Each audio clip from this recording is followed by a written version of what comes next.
leader na mapata asilisa luxe ya avion atia complexe ya avion mopandi compagnie aérienne oyo etika voyage na défaut po akomisa yango eloko pamba bondimelanga ke à travers bavion na ye mokwake Airbus 330 Airbus 320 pe ATR quel que soit rang social na yo CAA apesi opportunité ya voyager sans plaignant pour abouki ba prix a komisi yango très abordable billet nyonso eza ya kokita o voyager partout n'étendue nyonso ya RDC tina Congo profond prix ya billet engaye neti kaka nyampoul et comme très abordable veut dire moto tout quel que soit rang social na ye ana tina koka mingai na nzoto te pour voyager, homme et femme d'affaires, commerçants, politiciens, responsable d'entreprise, enseignants, et ezala yo chayo, les lots na modèle CAA, boukeli ba prix à billet, ni melanga que complexe ya voyager, sili, pour atafouni ba prix, et commis très abordable.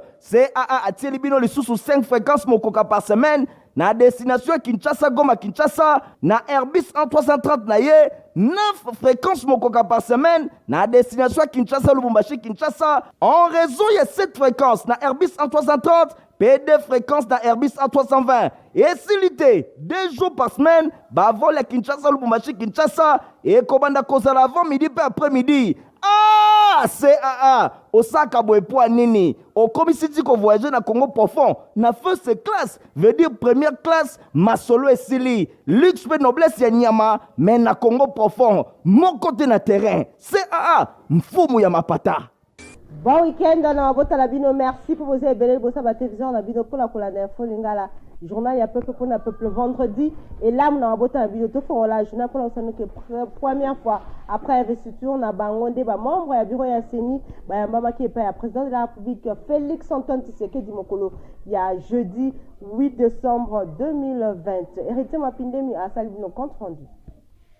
Pour la première fois, depuis investiture Nabango, membre ya bureau ya commission électorale nationale indépendante, Seni na Mokuse, Bayambamaki, jeudi 9 décembre, na pourquoi et pas ya chef de l'État, Félix Antoine Tshisekedi Tshilombo. Oui, rencontre tout beaucoup tani oyo et zalaki na cadre ya consultation oyo bureau azali ko initié auprès de l'institution nyonso ya mboka pe ba acteurs sociaux Seni azali ko kana ko kutana pe ko sala ba échange et longo na ba parties prenantes nyonso na processus électoral pe ba partenaires internationaux ndenge président ya commission électorale nationale indépendante Denis Kadima a déclaré que liboso ya presse présidentielle ici pour les garant il y a bon fonctionnement des institutions chef de l'État Félix Antoine Tshisekedi Tshilombo ba beta ki masolo na ye pe etournaki autour ya ba besoin nyonso oyo Seni azana yango oyo ekoki ko permettre centrale électorale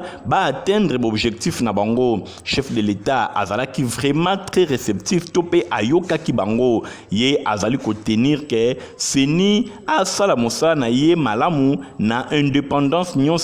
pe professionnalisme pambate yango ekosala ke mboka ekota na concert ya ba nation pe ba élection oyo ndenge Denis Kadima alobi esengeli ebanda na nyonso pe ba position ya malonga eyeba na komona na pambate chef de l'État Félix Antoine Tshisekedi Tshilombo azali kokana mboka e organiser ba élection na ndenge ya malamu na tina wana bureau ya Seni a s'engager pour na organiser effectivement ba élection crédible na terme ya qualité pe na terme ya promptitude topé et salima na lombango na 2023 ndenge calendrier ezali kotel sa c'est-à-dire na délai constitutionnel le président ya Seni a lancé qui appelle na bato nyonso baye bana kozala prêt pour na échéance électorale ya 2023. Tebeta masolo ya Sénat la plénière ya mokolo ya jeudi 9 décembre des sénateurs Augustin Matata Ponyo a solo la ki liboso to pe asala ki débat liboso na président Modeste Bahati Kwebo pona l'immunité na ye héritier mapindemi asala bino compte rendu. Na séance plénière, Yamokolo ya jeudi 9 décembre, ezalaki kita lisusu entre président ya chambre haute ya parlement Modeste Batulukwebo et longona honorable Augustin Matata Ponyo Bosimbake, premier ministre ya kala ya République démocratique du Congo pe sénateur Augustin Matata Ponyo azongaki lisusu na perchoir pona kosenga maloba na maloba na ye azwaki alobelaki mingi likambo etali kozongisa ba immunité na ye oyo elongwaka pona kokende kosamba na likambo etali bukangalonzo pe na likambo etali dossier ya zairenisation. Augustin Matata Ponyo azwaki maloba pona kotalisa selon ye manœuvre oyo bureau ya Sénat azali kosala pona ko permettre yete à retrouver ba immunité na ye. Zokande justice déjà et se déclaraki nyonso wana ezali kosalema te na ngambu ya bureau ya Sénat. Augustin Matata Ponyo amoni manœuvre oyo ezali eloko moko ya malamu te nde na tina wana asengi na bureau ya Seni bazongisa ba immunité na ye pona ko permettre ye azala libre ya kosala ba mouvement nyonso oyo ye alingi kosala pe a bénéficier directement na immunité na ye en tant que honorable sénateur. Réponse ya berger na bergère boy président ya bureau ya Sénat Modeste Batulukwebo azwaki maloba pona kotalisa ke Augustin Matata Ponyo azali kobunga nzela mikolo eleki atakaki justice atakaki chef de l'état sikoyo akomi kosatake na bureau ya Sénat pona Modeste Batulukwebo bureau azana problème soki tena Augustin Matata Ponyo esengeli a faire face na justice kunande aleka na ko se justifier soki bakopesa ye mukanda oyo ezali kotalisa ke problème moko ezali société Sénat akosupose te pona kozongisela ye immunité kasi likambo etali kozongisa immunité ezali ko dépendre directement na bureau te esika balobaki ke makambo esili bureau ya Sénat ezalaki te donc pona Modeste Batulukwebo Matata Ponyo aya na mukanda oyo euti epai ya procureur après bango bakozongisa ba immunité na ye pamba te Sénat ezali juridiction te ezali esika ya kokata makambo te bango baza pe na likambo moko te na Augustin Matata Ponyo Mapon. Premier ministre Jean-Michel Sama Lukonde ya zonga kibongo mokola jeudi 9 décembre na ville ya Kinshasa après moi séjour na ya mukeo asalaki na mboka ya Tanzanie pa wapi akenda ko représenter chef de l'État Félix Antoine Tshisekedi Tshilombo na 60e anniversaire ya indépendance ya Tanzanie. Nadine Nasona reportage.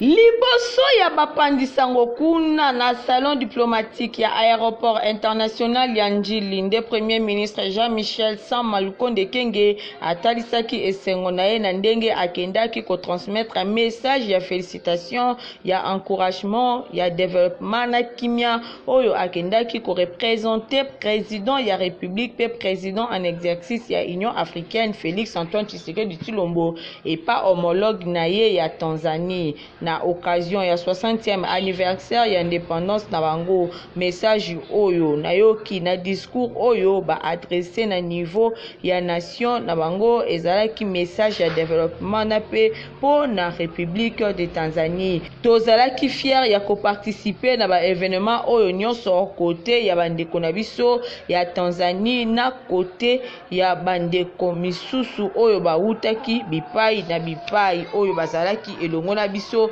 na cérémonie oyo wana ezalaki maloba ya premier ministre Jean-Michel Sama Lukonde Kenge bosimbake Tanzanie eza république fédérale oyo ebotama le 26 avril 1964 na fusion ya Tanganyika na Zanzibar oyo et accédaka na indépendance respectivement le 9 décembre 1961 na le 10 décembre 1963 na sima ya ba colonisation allemande na britannique. Compagnie africaine d'aviation FlyCAA a outiko kitaba prix pe atiba primo kwa kitoko na Airbus na ye A320P A330 pour nous permettre en première faisant la poste à voyager bongo dans la condition ya kitoko. Michael Bristoto a fait nos bas détails. C'est un leader ya Congo profond, leader na mapata, asilisa luxe ya avion, atia complexe ya avion mopandi, compagnie aérienne o etika voyage na défaut, pour akomise yango eloko pamba bondi melanga que à travers l'avion na ye mokwake Airbus 330, Airbus 320 pe à terre quel que soit rang social na yo, CAA a pesi opportunité ya ko voyager sans plaignant pour abouki ba prix a komisi yango très abordable billet nyonso eza kokita o voyager partout n'étendue nyonso RDC tina Congo profond. Prix à billet, engaye, neti kaka nyampoul, et comme très abordable veut dire, moto tout quel que soit rang social na ye, anati na koka mingai na nzotote, pour na ko voyager. On peut femme d'affaires, commerçant, politicien, ba responsable d'entreprise, ba enseignant, et ezala yo chayo, les lots na modèle CAA, boukeli ba prix à billet, ni melanga que complexe ya ko voyager, sili, pour atafouni ba prix, et commis très abordable. CAA a tiré bino les sous 5 fréquences mokoka par semaine, na destination Kinshasa, Goma, Kinshasa, na Airbus en 330 na ye, 9 fréquences mokoka par semaine, na destination Kinshasa, Lubumbashi, Kinshasa, en réseau il y a 7 fréquences, na Airbus en 330, P2 fréquences na Airbus en 320, et s'ilité, 2 jours par semaine, bah vol à Kinshasa, Lubumbashi, Kinshasa, et Kobanda Kozala avant midi puis après-midi. Ah, CAA, Osaka Boepoa Nini, au commissaire ko voyager na Congo profond, na first class, veut dire première classe, Masolo et Sili, luxe et noblesse ya Nyama, mais na Congo profond, mon côté na terrain, CAA, mfumu ya mapata. La couloir ya religion bobake centre missionnaire d'adoration la mokambo ya pasteur Michel Ngapunga baza ko continuer 5e édition na bango ya des vrais adorateurs du Christ bobake za mon clôturer mokolo ya dimanche 12 décembre 2021. Reportage. Come on, join me, let us pray, Lord God. Tango ngonga ekokaka olinga tie lotomo po esi ekoki makambo epesalema Kinshasa tango ya makambo ekoki avec 5e anniversaire ya église centre missionnaire d'adoration sema na mokuse we kumba maka avec impact pe idéologie et pas à l'adorateur qui fait bouger les trônes de Dieu le pasteur Michel Ngapunga baza organiser convention des vrais adorateurs de Christ Kovac na mokuse 5e édition yambalo yote meza quand c'est l'heure et wa Kovac yambalo yo ezande likambo ya ngonga rendez-vous za komanda dimanche 5 si dimanche 12 décembre 2021 chaque jour de 17h à 19h45 8 journées mokoka ya démonstration ya nguya ya nzambe ya epakwa kolo ye moko kozala rendez-vous na ngwende na ya bokonzi moto ekopela kosakana te bikambo ekosalema ebongo basali ya nzambe bilombe oyo bakokumbela bilulu oyo 5e édition ya Kovac pasteur Faustin Ikaka pasteur Raphaël Vubu pasteur Ezekiel Beponga ya Sema pasteur Dona Ebondo ya Mwanda Docteur Stéphanas Kande, payé moko otia milulu, l'adorateur qui fait bouger les trônes de Dieu et qui fait trembler les démons. Révérend Michel Ngapunga, kozanga na yokutu rendez-vous ote yaya, otuninga kozala wapi temple du centre missionnaire d'adoration Sema, oyo somi na avenue Kimbangu numéro 2, quartier Sebon na commune ya Mongafula, référence croisement et baveni d'Amsope Kimbangu, et bongo kote ndule, engaye, groupe Maranatha, bakoneto la bokonzi yankolo, et longona ba groupe misusu. Ah oui, lelo eza lelo, wana eza kadonza ba pesio, au travers 5e édition à Kovac. Quand c'est l'heure. Ngonga ekoki, kozanga te.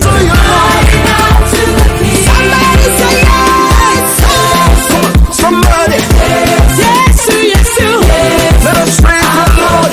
Pona kosoma sababu moko ya kitoko pe ya qualité bobaki place eza se moko Papa Griff na 7e rue Limité héritier mapindemi Igor Tingi. Baye nyonso basepelaka na basapatu ya kitoko, basandali ya kitoko oyo ezali poso ya nyama, bakwiri ya ndenge na ndenge oyo ekuba esika eza kaka se moko na place commerciale na 7e rue Limité epai wapi Papa Griff sa père d'état azali kosala mikoto ya malonga oyo ekuba boye esengeli kaka te kolulaka oyo ezali kouta na mikili ya bapaya na mboka na biso République démocratique du Congo toza pe na batu bazali capable ya kolatisa bana mboka na biloko ya malonga ndenge Papa Griff sa père d'état ye azali kosala biloko oyo ekuba rien envié na oyo ezali kouta na mikili ya bapaya yango oyo ezali kosalema okiti kaka na 7e rue na commune ya Limité na place commerciale omoni mbala moko Papa Griff otali ofungoli monoko Musala Maboko. Voilà pourquoi Papa Griff sa père d'état coordonné un frère boulot ya Jimmy Winston nabeti mbunda pona nini client nyonso aye awa azanga koloba teke bakongole bamitema mabe azanga koloba teke bakonza mboka bamitema mabe botunanga pona nini botana ba œuvre artistique oyoyo souci ya Papa Griff ezalaka nini chinois bapetua na bachinois bakolatisa biso te soki babi na karateka oui mais na ndenge pena ya makambo forme population congolaise ntango azolata babora bachinois baturke ezala mawa trop même na ya bawara mais souci ezali population alata vrai mais baautorité mboka bazocomprendre te ezosala souci ya trop imaginez bino moko tala neti babiloko oyo nalati awa mundele akouta na mboka na ye aye asombi ake nango mais na mboka na biso bato bazosomba ebele mais ezokoka kolatisa population nyonso tu te donc nasengi na bakonzi ya mboka président de la république premier ministre ya primature ndeko na biso sama oza jeune donc bomekana kosolola entre bino na bino conseil des ministres bobetana lisolo ya Papa Griff sa père d'état donc nasali trop na mboka oyo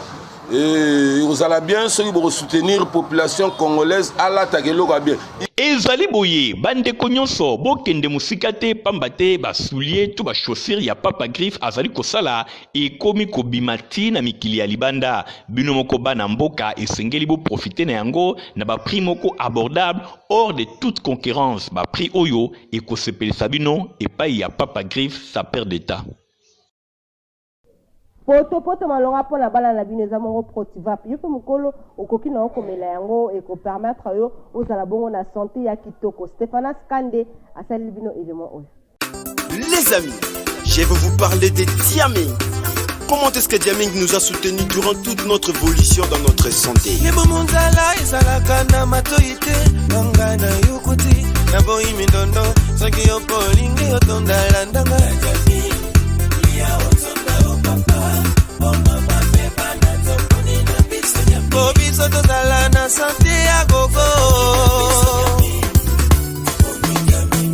Yukuta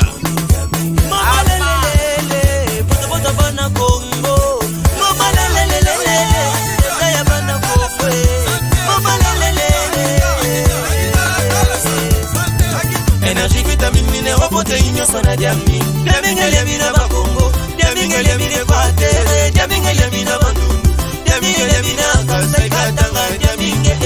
la Congo c'est Diaming mama.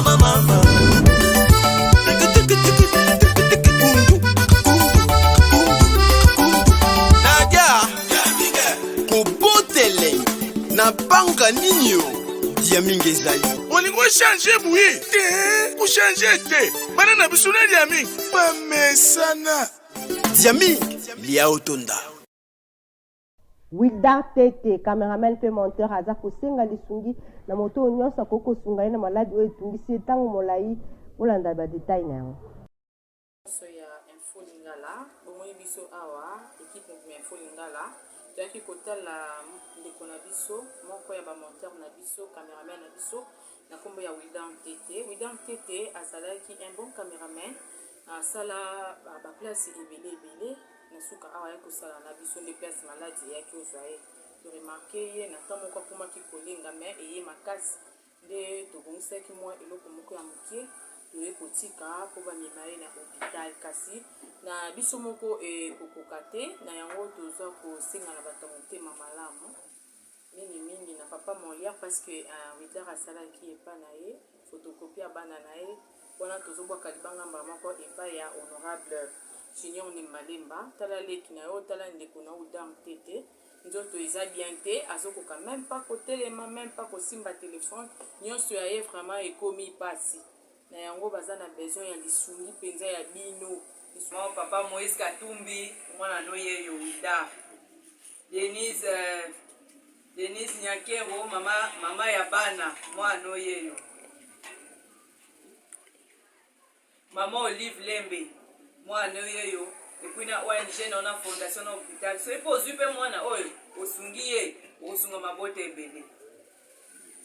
Na sport, Bossimba qui pour la match de barrage au mondial 2022, République démocratique du Congo a programmé stage naé à préparation pendant CAN 2022. Héritier Mapinde mais après c'est nos bas détails.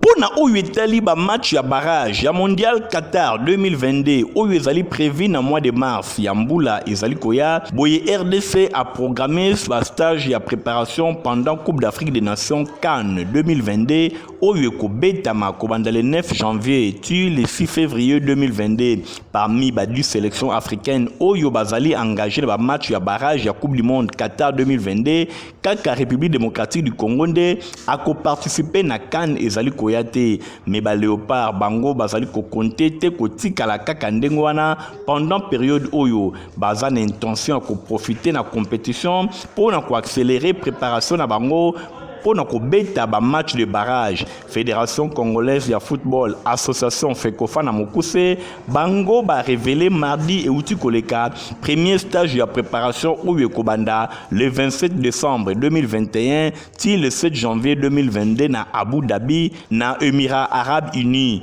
Yango eko concerné mingi 26 joueurs locaux oyo ba betaka na mboka pe ba joueurs oyo ba betaka na continent ya Afrique. D'après sélectionneur Hector Raoul Cooper alobi rassemblement oyo eko permettre ye aye bana kotalisa tope ko inculquer philosophie tactique na ye eko zala bongo ponctué na 2 matchs amicaux moko contre Burkina Faso le 3 janvier puis moko bakobetana club local moko kuna na mboka Abu Dhabi ba congolais bakozonga na sima lisusu na Émirats Arabes Unis mingi vraiment na ville ya Dubai pour na kosala stage ya mibale oyo ekobanda le 24 janvier kino le 2 février 2022 nyonso wana ekozala kaka pendant que CAN ezali kobetama. Hector Raoul Cooper azali ko compter pour na stage ya mibale kozala na effectif na nyonso pamba te ekozala étape moko très importante ya préparation et pas wapi a ko préparer match de barrage oyo ekobetama na mois de mars pour na ko permettre RDC à kende na Coupe du monde Qatar 2022.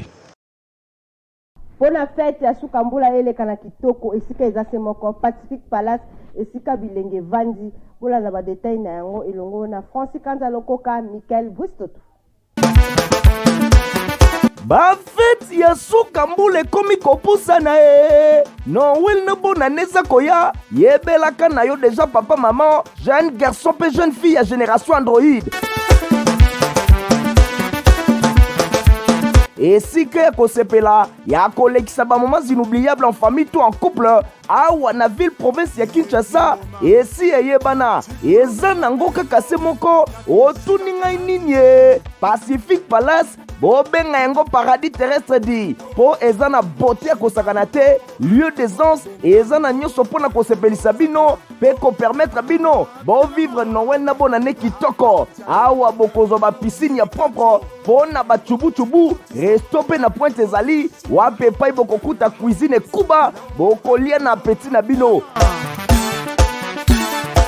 mobange d'espace na libanda eza wana bokoki kosala suka na babum bozomela eloko ya malili bozolia mwa eloko etumama kitoko ekota mwa mungwa bien mwa pilipili ya 3000 banyangoleli bino litungulu pembeni bakisa suka na ambiance po awa na Pacific Palace le paradis terrestre bazalaka na mobange na podium wape pai ba production ya ndenge na ndenge esalemaka ya ba différents artistes Koko Bobolanda okanisi Pacific Palace ebosani bana na bino surtout na fête ya Noël oyo eza koya jaja awa bondimela ngai ke bana balembaka te po baje eza wana zralala po bana basavoure bafete na bango kitoko. Pacific Palace baza mpe na bachambre ya mokwake kuna bokoki kopema kitoko ezala bozala bandeko bauti poto bakoki kolekisa bamoma ya kitoko awa Pacific Palace mboka elengi. Mona Pacific Palace na route Matadi, référence en très joli site, Monsika Tena Mbetseke. Ah, Pacific Palace, il n'y a pas mieux que toi pour fêter à fond, béton. Toza na communiqué écologique pour l'anda détail na. Grande famille Sunda bazana makoyebisa na baninga pe bayebani na bango surtout ba ressortissant ya bamboma liwa ya maman pe koko na bango na kombo ya Selipa Béatrice veuve ya feu Léopold Sunda Kinkela ye akufaki depuis mokolo ya mercredi 1er décembre 2021 na hôpital Marie Biamba Mutombo na ngonga 18h40 na nsima ya maladi ya ntango ya molai. En attendant, matanga eza kosalema na avenue Toit numéro 6007/28, référence Galerie Igota Nzambi na commune ya Lemba. Tika ete sango oyo ekomela bato nyonso bayebi famille Sunda na maman Selipa Béatrice. Au revoir.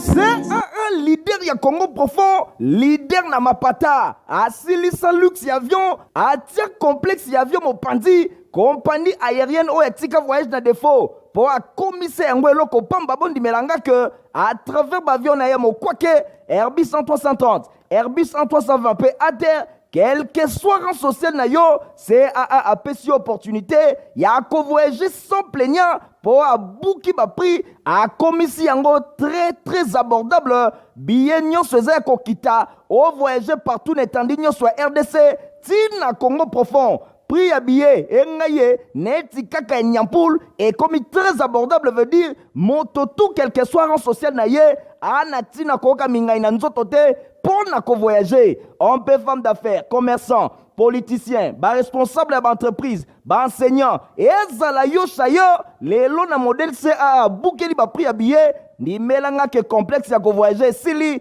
pour atafuni ba prix et commis très abordable. CAA a tieli bino les sous 5 fréquences mokoka par semaine na destination Kinshasa Goma Kinshasa na Airbus 330 na ye 9 fréquences mokoka par semaine na destination Kinshasa Lubumbashi Kinshasa en raison de 7 fréquences na Airbus 330 P2 fréquences na Airbus 320 et silité 2 jours par semaine ba vol à Kinshasa Lubumbashi Kinshasa et komanda kozala avant midi pe après midi. Ah, CAA, Osaka Boepoa Nini, au commissaire qu'on voyager na Congo profond, na first class, veut dire première classe, Masolo et Sili, luxe pe noblesse ya Nyama, mais na Congo profond, mon côté na terrain, CAA, mfumu ya mapata.